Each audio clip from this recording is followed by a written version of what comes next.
제 이름은 강미소이고 33살입니다. 2년 전 직장을 결혼과 동시에 퇴사하고 지금은 파트타임 알바하고 있어요. 남편은 저보다 2살 위인 35살입니다. 좀 고지식한 사람으로 남편은 일하고 아내는 집안일을 한다. 그런 가정을 원했던 것 같아요. 신혼집 입주를 앞둔 어느 날 남편이 갑자기 이런 말을 꺼냈어요. 그러고 보니 퇴사는 언제 할 거야? 갑자기 퇴사라니? 나는 회사 계속 다닐 거야. 그게 무슨 소리야? 여자는 집안일을 하는 게 당연한 거 아니야? 회사를 그만두고 가정에 충실해야지. 그건 애가 생긴 다음에나 하는 이야기잖아. 아니야. 결혼하면 여자는 집안일이 1순위지. 이 정도는 너무 당연한 거 아니야? 그래, 알겠어. 저는 원래 직장을 그만둘 생각은 없었어요. 하지만 앞으로 부부가 될 사람인데 더 이상 그의 기분을 상하게 하고 싶지 않았어요. 다음 날 상사에게 사정을 이야기하고 다음 달 말일자로 퇴사하기로 했어요. 애초에 이 결정이 잘못되었다는 것을 그때는 미처 깨닫지 못했어요. 입주부터 퇴사까지 남편과의 관계는 최악이었어요. 인수인계 업무가 있어 야근으로 퇴근이 늦어지는 날도 종종 있었어요. 남편보다 퇴근 시간이 늦어지면 남편은 필요 이상으로 저에게 소리를 질렀어요. 야, 지금이 몇 시인데 이제 들어와. 아, 미안해. 다음 달까지 인수인계해줘야 할 게 많아서. 그렇다고 해도 여자가 남편보다 늦게 귀가하면 되겠어? 그치만 변명 좀 하지 마. 아, 짜증나네. 됐고, 밥은 밖에서 먹고 올 테니 그렇게 알아. 잠깐만. 제 목소리를 무시하고 남편은 집을 나갔어요. 이런 날들이 며칠 동안 계속되었어요. 그 후 저는 남편의 바람대로 회사를 그만두었지만 예상대로 금전적인 문제가 생겼어요. 남편은 저에게 월급을 속인 것 같았고 생활비는 턱없이 모자랐어요. 당연히 저에게 주는 용돈은 한 푼도 없었어요. 요즘 같은 시대의 생활비나 공과금은 천정부지로 오르는데 아무리 아껴도 계속 쪼들렸어요. 급기야 남편은 부족한 생활비는 네가 저축한 돈으로 어떻게든 해결해. 당신 진짜 너무한 거 아니야? 이대로는 못 살아. 지금이야 그렇다 치더라도 저축한 거 다 쓰고 나면 어떻게 할 거야? 그건 네가 알아서 잘해야지. 내가 주는 돈으로 가정을 잘 꾸리는 게 여자의 역할 아니야? 그럼 당신 용돈 없애도 되지? 괜찮지? 술자리도 한 달에 한 번만 하면 충분하잖아. 뭐라고? 그건 상도덕이 아니지. 그럼 나도 일하게 해줘. 알바라도 좋으니까. 진짜 이렇게 살면 우리 큰일 나. 알겠어. 그 대신 집안일은 소홀히 하면 안 돼. 지금 생각해보면 남편이 왜 그렇게까지 당당했는지 이해가 안 돼요. 남편이 월급을 속인 탓에 이런 일이 벌어졌는데 시간이 흘러 제가 아르바이트를 시작한 지 1년이 지났어요. 아르바이트 수입 덕분에 생활은 비교적 안정됐어요. 남편은 여전히 가부장적인 태도로 저를 갑갑하게 만들어요. 저는 한 푼 두 푼 아끼고 있는데 정작 본인은 술자리를 즐겨요. 그래도 저는 이혼은 생각하지 않았어요. 쉬는 날이면 바람 쐬러 가기도 하고 생일에는 선물도 잘 챙겨줬어요. 겨우 그거 가지고? 라고 생각하는 사람도 있겠죠. 하지만 그런 행동들이 있기에 저는 사랑을 느꼈고 진심으로 미워할 수 없었어요. 아마 앞으로도 남편과의 결혼 생활을 선택할 거예요. 다소 불만이 있긴 하겠지만. 어느 날 저녁을 준비하고 있는데 인터폰이 울렸어요. 손님이 방문할 시간도 아니고 남편이라면 인터폰을 울리지 않았을 거예요. 의아한 마음에 문을 열어봤더니 신호가 있었어요. 형님? 올케, 오랜만이야. 잘 지냈어? 남편보다 2살 위인 신우를 만나는 건 약 1년 만이었고 쌍둥이 조카들과 함께였어요. 얘들아, 안녕! 이라고 인사를 하자 쌍둥이 조카는 수줍은 듯 신우 뒤에 숨었어요. 일단은 집으로 모셨어요. 쌍둥이는 집안을 돌아다녔고 다칠까봐 시선이 계속 향했어요. 그런데도 신우는 스마트폰 게임에 푹 빠져 있어요. 무슨 일이라도 생길까봐 일단 쌍둥이를 안치고 어린이용 만화를 틀어줬어요. 쌍둥이가 어느 정도 얌전해졌을 때 저는 신우에게 말을 걸었어요. 형님, 오늘 무슨 일로 오셨어요? 응? 신랑한테 못 들었어? 오늘부터 여기서 살기로 했어. 네? 잠깐만요. 그런 말 전혀 못 들었는데요? 그래? 뭐, 어쨌든 그러기로 했어. 아니, 갑자기 그러시면 곤란해요. 왜? 동생은 나보고 언제든지 와도 괜찮다던데? 저는 한마디도 들은 게 없는데, 그러면 아주버님도 나중에 오시는 거예요? 아, 못 들었구나. 나 이혼했어. 네? 이혼이요? 뭐, 그렇게 됐어. 전 남편 빚 때문에. 아주버님이 빚이? 공무원이신 걸로 아는데.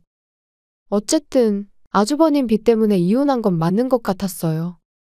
저는 일단 남편이 돌아오기를 기다리기로 했어요. 제가 모르는 게 있는 것 같으니 우선 남편과 이야기를 해봐야겠다는 생각을 한 거죠. 몇 시간 후, 신우는 피곤했던지 두 딸과 함께 잠들었고 8시가 넘어서 남편이 퇴근해 왔어요. 여보, 이게 도대체 무슨 일이야? 형님이 우리 집에서 산다니? 나는 그런 얘기는 듣지도 못했어. 어? 내가 말 안 했어? 누나 이혼했잖아. 그건 형님한테 들었어. 내가 말하는 건 왜 우리 집에서 같이 사느냐는 거지. 왜냐면 누나가 도와달라고 했으니까. 가족이니 당연히 도와줘야 하는 거 아니야? 그건 그렇긴 한데 적어도 나한테 먼저 물어봐 줄 수도 있잖아. 왜? 여기 월세 내는 건 난데. 누나가 지금 막 이혼해서 힘들어하니까 옆에서 잘 좀 도와줘. 갑자기 그러면 말 대꾸하지 마. 넌 그냥 내가 시키는 대로 하면 되는 거야. 남편의 큰 소리에 옆방에서 자고 있던 쌍둥이가 울음을 터뜨렸어요. 동시에 잠에서 깬 신우가 귀찮다는 듯이 입을 열었어요. 아, 벌써 일어났구나. 옳게, 애들 좀 부탁해. 네? 제가 왜? 큰 소리 나게 해서 애들 깬 거잖아. 왜 신랑을 화나게 만들어? 아니 그래도 말 대꾸 그만하고 빨리 애들이나 다시 재워줘. 신우는 쌍둥이를 재우는 일을 저에게 떠넘기고 남편과 둘이서 저녁을 먹기 시작했어요. 저는 육아를 해본 적이 없어서 그저 토닥토닥 해주는 게 다였어요. 결국 쌍둥이는 1시간 뒤에 잠들었어요. 도중에 남편과 신우에게 센스가 없다는 말을 들었는데 너무 속상했어요. 내가 왜 이런 일을, 이런 생활이 계속 되는 건가? 그로부터 일주일 후 알바를 가려고 준비하고 있을 때 단정하게 차려입은 신우가 저를 쳐다봤어요. 나 오늘 볼일 좀 봐야 하니까 애들 좀 부탁해. 네? 잠깐만요. 저도 지금 나가야 해요. 또 토다네? 궁시렁대지 말고 말 좀 들어. 아니, 갑자기 그러면 어떡해요? 암튼 갔다 올게. 신우는 저에게 쌍둥이를 맡기고 나갔어요. 엄마가 보이지 않자 조카들은 울음을 터뜨렸어요. 어떡하지? 알바 가야 하는데. 어쩔 수 없이 오늘은 못 간다고 전화를 했어요. 그리고 만화를 틀어주고 노래도 들려줬지만 2시간 가까이 울다 지쳐 조카들은 잠들었어요. 고요해진 집에서 저는 눈물이 쏟아졌어요. 조카들 돌보는 게 힘들어서가 아니에요. 이 집 어디에도 제 존재는 없다는 걸 깨달았기 때문이죠. 더 이상은 못 견디겠어. 저는 혹시나 하는 생각으로 폰에 녹음 어플을 켜고 집에 돌아온 남편에게 오늘 있었던 일을 이야기했어요. 그런 일이 있었어. 그래서 형님을 집에서 내보냈으면 좋겠어. 아니, 무슨 그런 소리를 해. 너가 뭐라 할 수 있는 처지야? 내가 벌어준 걸로 편하게 살고 있었던 거 아니야? 그거랑 이거랑은 다르잖아. 어쨌든 세 사람 돌보는 게 싫다는 거지? 싫으면 이혼하던가. 당신 진심이야? 끝까지 내 말은 무시하겠다는 거지? 그래, 이혼해. 지금 뭐라 그랬어? 이혼하자고. 이렇게 살 바엔 혼자 살겠어. 잠깐, 농담이야. 설마 진짜로 이혼한다는 거 아니지? 남편은 능청스럽게 제 기분을 풀어주려고 애썼어요. 변덕스러운 남편에게 짜증이 나 저는 애들을 남편에게 맡기고 방에 들어갔어요.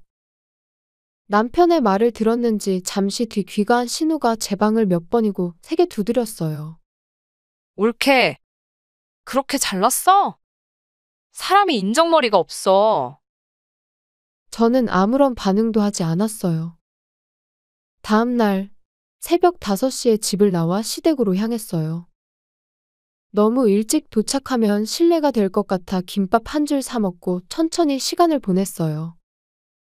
그리고 기차를 타고 아침 8시가 넘어서야 시댁에 도착했어요. 인터폰을 누르자 시아버지가 나오셨어요. 며느라, 아침부터 무슨 일이야? 죄송합니다. 이렇게 이른 아침에.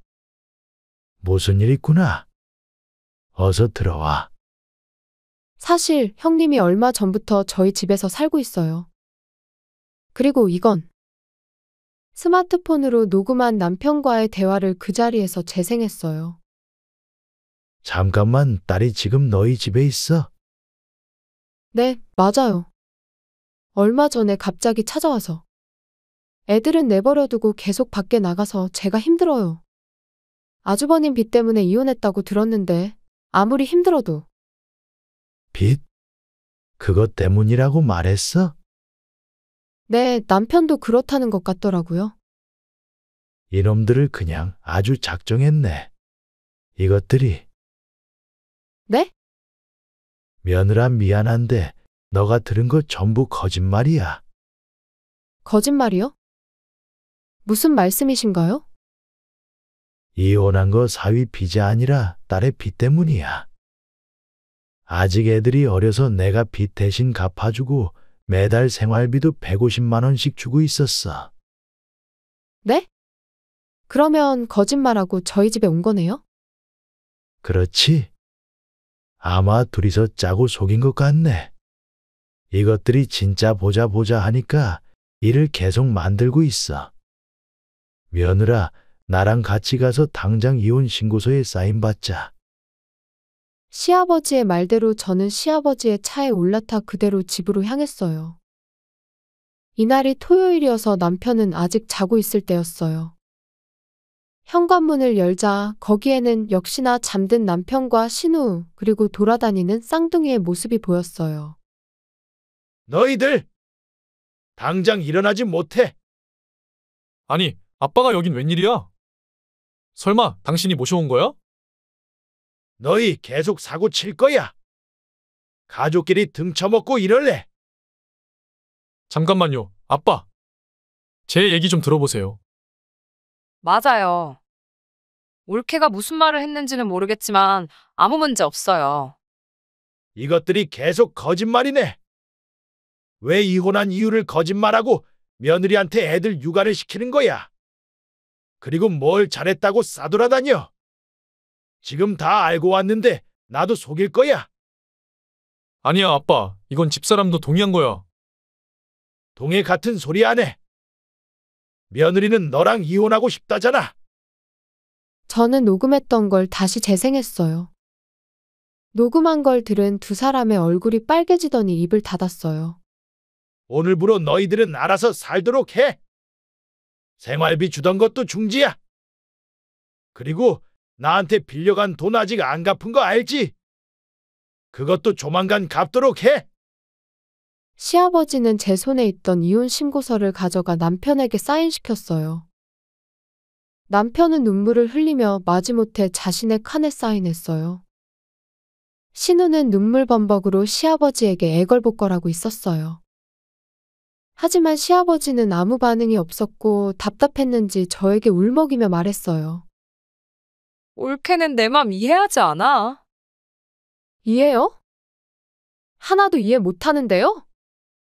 지금 형님 때문에 이 지경이 됐는데 저한테 미안하다는 말 한마디 없어요?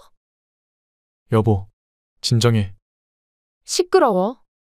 언제부터 날 신경 썼다고 참견이야. 이제부터 둘이서 잘 살아봐. 난 당신 같은 것들이랑은 절대로 같이 못 사니깐 알아서 둘이 잘 살아. 이 사기꾼들아. 저는 남편의 손에서 이혼 신고서를 빼앗고 캐리어에 짐 챙겨서 시아버지 차를 타고 친정으로 향했어요. 아버님, 그동안 잘해주셨는데 죄송합니다. 아니야, 괜찮아. 오히려 자식 잘못 키운 내가 더 미안하지. 부모님께서는 제가 짐 싸들고 와서 놀라셨지만 시아버지가 설명을 잘 해주셔서 무난히 넘어갔어요. 전 남편과 신우는 생활하기가 힘들었는지 보증금을 빼서 오래된 아파트로 이사했다고 하네요. 꼴의 남매라고 전 남편은 그래도 신우를 버리진 않았나 봐요. 결과적으로 이혼까지 했지만 절대 후회하진 않아요. 앞으로 다시 직장 생활을 하며 더 나은 내일을 위해 열심히 살려고 합니다. 시청해 주셔서 감사합니다. 그럼 다음 영상에서 다시 뵙겠습니다.